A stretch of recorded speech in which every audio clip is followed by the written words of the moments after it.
به سپانسریا دسته چاندو خونری کمیته شانو یا عفرین و شهبای پروژه درچونا پرورده که لیستگوان شانو پیشکش کرد.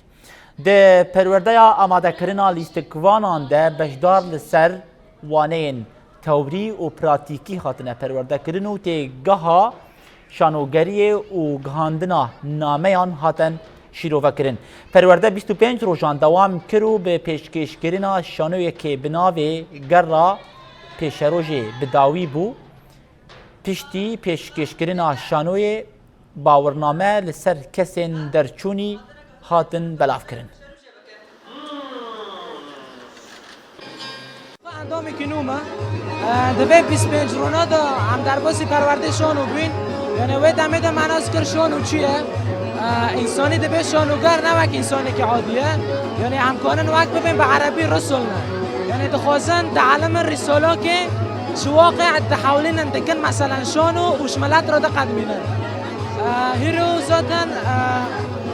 دست بگه شانوی من سر چه بی گرا پیشروژه بی گرا پیشروژه سر چه دنده که انو ده وقت انسان جوش عصری خواه اخلاق داره مسئله عالیا مثلا شانوی من سر گرا پیشروژه دنده که هم در بازی و شاهی بینه تخریجه دورایی که 25 روزا برغمی و کوچ بیره دا و حصار گهرو هم تدا جیان دکن کم در فتیل هرو هم دبینن زاروکن مد و تنگیه داد و تنبینه دا یعنی تشتک جمارا ابداع کرن هرو شانوک جمارا قدماندن تشتکی که هم لسر وک باجار پیشروج جمارا باجار که تنبونه هبونه چه دکن براسته هرو زاروک